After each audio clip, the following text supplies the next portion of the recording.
Good morning, students. Uh, this is lecture number 2 of chapter number 12, electricity. And today's topic is electric potential. Right?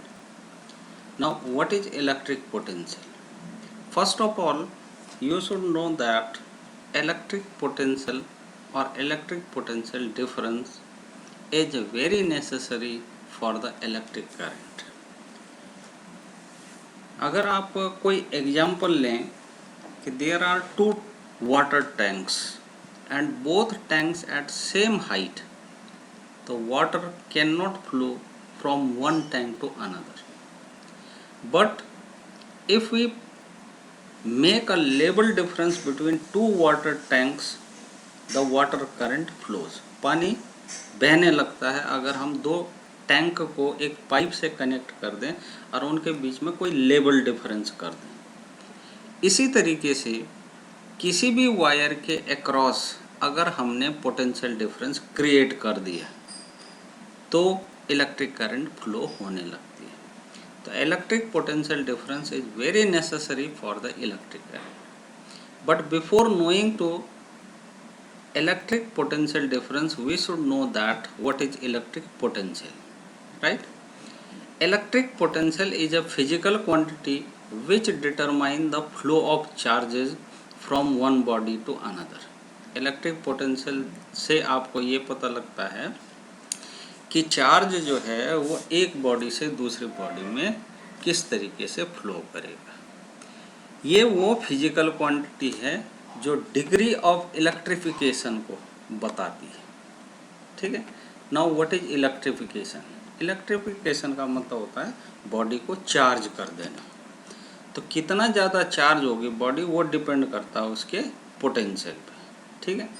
अगर उसका potential देखें आप तो charge के साथ साथ पोटेंशियल भी बढ़ता चला जाता है.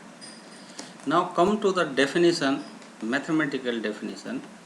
Electric potential at a point in electric field is defined as work done in moving a unit positive charge from infinity to the given point against the electrostatic force irrespective of path followed. Right? It means this is work done per unit charge. Unit charge को लाने में कहाँ से लाना है? Infinity से. तो उसका जो वर्क डन होगा उसे हम कहेंगे उस पॉइंट का इलेक्ट्रिक पोटेंशियल. फॉर एग्जांपल यहाँ पे एक चार्ज, ठीक है ना, this is a positive charge. तो क्या होगा, इसकी सराउंडिंग में इलेक्ट्रिक फील्ड आ जाएगा. उस इलेक्ट्रिक फील्ड पे कोई पॉइंट पी है. ठीक है. अब हम चाहते हैं यहाँ का पोटेंशियल कैलकुलेट करें. तो हम क्या करेंगे, इन्फिनिटी पे जाएंगे और वहाँ से 1 कूलम का चार्ज लेके आएंगे. कहाँ से लेके आ रहे हैं? इन्फिनिटी से. ठीक है, यहाँ से लेके आ रहे हैं. इन्फिनिटी से लेके आए और यहाँ तक लाए. अब जब आप इस पॉजिटिव चार्ज को लाएंगे तो ये पॉजिटिव चार्ज उसे क्या करेगा? रिपेल करेगा, है ना. यानी टुवर्ड्स राइट जो है उस पर फोर्स लगाएगा. लेकिन आपको इस पॉजिटिव 1 कूलम के चार्ज को लाना है. तो जब आप लाएंगे तो आपको भी फोर्स लगाना पड़ेगा अपोजिट डायरेक्शन में. तो आपका जो वर्क डन है उसे कहा जाएगा इस पॉइंट का, पी पॉइंट का इलेक्ट्रिक पोटेंशियल. फिर से पढ़ते हैं इसे. Electric potential at a point in electric field is defined as work done in moving a unit positive charge from infinity to the point against electrostatic force irrespective of path followed. आप इसको चाहे इधर से लाएं चाहे सीधा लाएं, किसी भी पाथ से लेके आएँ. लेकिन एक शर्त है कि जब आप इस चार्ज को लेके आएंगे तो वहाँ पे एक्सेलरेशन 0 होना चाहिए, यानी कांस्टेंट वेलोसिटी से लेके आएंगे तो वो वर्क डन होगा हमारा इलेक्ट्रिक पोटेंशियल. अब हम इसको अगर हम फॉर्मूले से देखें तो हम कह सकते हैं V = W/Q. भाई यूनिट चार्ज करना है तो यूनिट चार्ज कब होगा? जब आप W को Q से डिवाइड करेंगे. ठीक है. क्योंकि हमने कल वाले लेक्चर में कहा था 1 कूलम चार्ज बहुत बड़ा चार्ज होता है. तो 1 कूलम को नहीं लाते, किसी भी चार्ज को ले आते हैं. तो अगर मान लिया मुझे 0.5 कूलम का चार्ज लाना और यहाँ 10 जूल का वर्क करना पड़ा तो 1 जूल पे कितना करना पड़ेगा? 20 जूल. हमने क्या किया, जो वर्क था 10 जूल उसे 0.5 से डिवाइड कर दिया, तो 1 कूलम का चार्ज आ गया। तो दिस इज इलेक्ट्रिक पोटेंशियल। अब इसकी यूनिट की बात करें तो देखिए W की यूनिट होती है जूल, इसकी होती है कूलम, तो ये क्या हो गया जूल पर कूलम, ठीक है। लेकिन इसकी जो पॉपुलर यूनिट है वो है वोल्ट, ठीक है। जो हम कहेंगे इलेक्ट्रिक पोटेंशियल की यूनिट बताओ तो आप कहेंगे वोल्ट, जूल पर कूलम नहीं कहेंगे, वोल्ट कहेंगे। हालांकि वोल्ट का मतलब भी जूल पर कूलम ही होता है, ठीक है। ये जो वोल्ट नाम दिया गया है, ये एक साइंटिस्ट थे वोल्टा, उनके नाम पे दिया गया, ठीक है। तो this is the definition of electric potential. Now electric potential difference. अब डिफरेंस की बात आई है, इसका मतलब 2 पॉइंट होंगे। अभी तक कितने पॉइंट थे, 1 पॉइंट, अब आपके पास 2 पॉइंट होंगे। अब पहले डेफिनेशन पे चलते हैं। Electric potential difference between 2 points in the electric field is defined as work done in moving without any acceleration a unit positive charge from one point to another against the electrostatic force irrespective of path followed। अब आप देख रहे हैं यहाँ पे infinity word हट गया, यहाँ पे क्या आ गया है, one point two other point, ठीक। अगर हम यहाँ पे एक फिर से एक चार्ज ले लें, this is a positive charge, ठीक है। अब इसका इलेक्ट्रिक फील्ड होगा इसकी सराउंडिंग में, तो हम क्या कर रहे हैं, यहाँ पे 2 पॉइंट ले रहे हैं हम, एक पॉइंट है P, दूसरा पॉइंट है Q, दिस इज Q, ठीक। अब हमको क्या करना है, उस यूनिट पॉजिटिव चार्ज को यानी +1 कूलम के चार्ज को, +1 कूलम के चार्ज को P पॉइंट से Q पॉइंट तक लाना है, P पॉइंट से Q पॉइंट तक लाना। तो हमें वर्क करना पड़ेगा। क्यों करना पड़ेगा, क्योंकि 1 कूलम के चार्ज को ये जो सोर्स चार्ज है ये रिपेल कर रहा है, तो हमें क्या करना है, इसको यहाँ से यहाँ तक लाना है, तो हमें वर्क करना पड़ेगा। तो जितना वर्क करना पड़ा है 1 कूलम के चार्ज को लाने में, उसे हम कहेंगे potential difference between P and Q, right. अब इसके जो फॉर्मूला बना वो बना V का मतलब है यहाँ पे P से, अगर मैं इसे B लिख दूँ, इसे ये लिखूँ, तो ये फॉर्मूला फिर हमारा ये बन जाएगा VB माइनस VA। देखिए ये B पॉइंट का पोटेंशियल है, ये A पॉइंट का पोटेंशियल है, तो this is the potential difference is equal to WA to B, यहाँ से यहाँ तक का वर्क डिवाइडेड बाई Q। तो delta V is equal to WA to B divided by Q is the formula for electric potential difference. अब इन दोनों point के बीच जितना ज़्यादा पोटेंशियल डिफरेंस होगा, चार्ज का फ्लो उतना ज़्यादा होगा, ठीक है। Electric potential and potential difference are scalar quantities, इनकी डायरेक्शन नहीं होती, ठीक है। दूसरा, electric potential at infinity is 0, इसीलिए तो हम इन्फिनिटी से ला रहे थे, क्योंकि इन्फिनिटी पे पोटेंशियल डिफरेंस 0 था। Electric potential near to the isolated positive charge is positive, अगर चार्ज पॉजिटिव होता है तो इलेक्ट्रिक पोटेंशियल भी पॉजिटिव होता है, अगर चार्ज नेगेटिव होता है तो पोटेंशियल भी नेगेटिव होता है, ठीक है। नेक्स्ट है कि इलेक्ट्रिक पोटेंशियल की जो CGS यूनिट होती है, देखो SI यूनिट तो क्या हो गई वोल्ट, लेकिन जो CGS यूनिट होती है स्ट्रैट वोल्ट, ठीक है।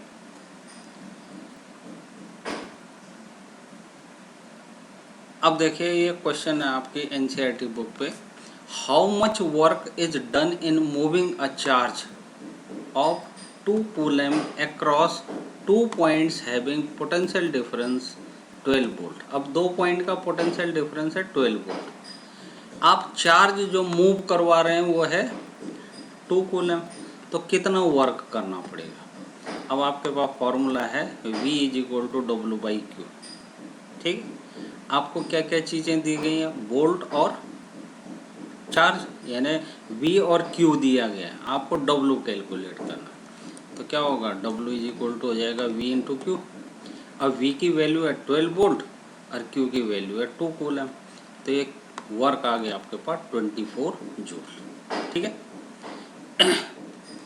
दूसरा आपके पास क्वेश्चंस हैं NCERT बुक में, name the device that help to maintain the potential difference across conductor. यानी आपके पास एक कंडक्टर है, एक वायर है, आपको इन दोनों के एंड्स के बीच में एक पोटेंशियल डिफरेंस क्रिएट करना है। तो उसके लिए आपके पास कौन कौन से डिवाइसेज होंगे, कौन सी चीज़ यूज करेंगे जो इसके बीच पोटेंशियल डिफरेंस क्रिएट कर देगा। तो पोटेंशियल डिफरेंस क्रिएट होने के बाद क्या होता है, करंट पास होती है, और करंट किससे फ्लो होती है, वो है बैटरी या फिर सेल या फिर पावर सप्लाई, जो पोटेंशियल डिफरेंस मेंटेन करती है। क्या क्या कहा हमने, बैटरी, सेल और पावर सप्लाई। अगर मैं इस वायर के अक्रॉस किसी बैटरी को लगा दूं तो इसमें करंट फ्लो होने लगेगी। क्यों करंट फ्लो होगी, क्योंकि पोटेंशियल डिफरेंस क्रिएट हो गया। सेल लगाऊंगा तब भी फ्लो होगी। पावर सप्लाई का मतलब जैसे आप मोबाइल चार्ज करते हैं तो क्या करते हैं, प्लग इन करते हैं, ठीक है ना, कनेक्ट करते हैं उसके साथ, चार्जर के साथ, तो that is the power supply. Question number 2 दिया हुआ है आपके एनसीईआरटी बुक में, what is meant by saying that potential difference between 2 points is 1 volt. इसका क्या मतलब होता है कि पोटेंशियल डिफरेंस 1 वोल्ट है। इसका ये मतलब होता है कि 1 जूल का वर्क करना पड़ा है किस चार्ज को मूव करवाने के लिए, 1 कूलम के चार्ज को मूव करवाने के लिए, from 1 point two another, that is potential difference 1 volt. ठीक है, the potential difference between 2 points is 1 volt means 1 joule of work is required to move a charge of amount 1 coulomb from one point to another. ठीक है, now this is the third question, how much energy is given to each coulomb of charge passing through 6 volt battery।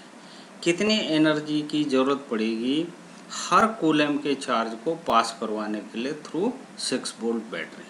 फिर वही formula use करेंगे, V is equal to W by Q, W is equal to V into Q हो जाएगा। ठीक है, अब हम इसमें वैल्यू रखेंगे, V की वैल्यू हो गई 6 वोल्ट, Q हो गया 1, तो ये आ गया आपके पास 6 जूल। ठीक है, अब आपके पास ये कुछ सर्किट के सिंबल्स हैं, ठीक है, जो इलेक्ट्रिसिटी में यूज किए जाते हैं। This is the symbol of cell, this is the symbol of battery. Battery में देखो एक से ज़्यादा सेल आ गए। अगर कोई की या स्विच ओपन है तो उसको ऐसे दिखाएंगे, अगर स्विच क्लोज्ड है तो यहाँ पे एक डॉट से दिखाएंगे। अगर कहीं पे वायर ज्वाइंट हो रही है तो वहाँ पे एक डॉट बनाया जाता है। ठीक है, लेकिन अगर दो वायर एक दूसरे को टच नहीं कर रही तो आप देख रहे हैं यहाँ पे यू का साइन बन गया, एक वायर नीचे से गई एक ऊपर से गई, दोनों आपस में टच नहीं कर रही, तो these are the wire without joining. Electric bulb को या तो ऐसे दिखाते हैं या ऐसे दिखाते हैं सर्किट में। जो रेजिस्टेंस होता है या रेजिस्टर होता है उसे ऐसे दिखाया जाता है, this is the symbol of electrical resistance या रेजिस्टर। अगला होता है रियोस्टेट या वेरिएबल रेजिस्टेंस, इसको दिखाया जाता है इस तरीके से। ये जो आप एरो देख रहे हैं, it can move towards left and right, इसका मतलब रेजिस्टेंस कम ज़्यादा हो सकता है। ये फिर आप दिखाते हैं इस तरीके से, रेजिस्टेंस बनाया और उस पर एक एरो बना दिया। एरो बनाने का मतलब होता है इट इज़ चेंजिंग। ठीक है, यहाँ पहले वाले केस में आप देख रहे हैं इस पर कोई एरो नहीं है तो इसका रेजिस्टेंस फिक्स है, लेकिन यहाँ पे रेजिस्टेंस चेंज होता रहता है। अब अगर आपको सर्किट में एमीटर दिखाना है, एमीटर का काम क्या होता है, करंट को मेजर करना, कितने एम्पियर की करंट पास हो रही, तो आप एक सर्किल के अंदर ए बना देते हैं, this is the symbol of ammeter. और अगर आप वोल्ट मीटर दिखाना चाहते हैं सर्किट में तो सर्किल के अंदर V लिख दिया जाता है। इसी तरीके से अगर गैल्वेनोमीटर दिखाना है तो आप सर्किल के अंदर G लिख देते हैं। ठीक है, तो these are the symbol for the electric circuit diagram. ठीक, आज के लिए इतना ही। नेक्स्ट लेक्चर में हम ओम्स लॉ पढ़ेंगे। Thank you.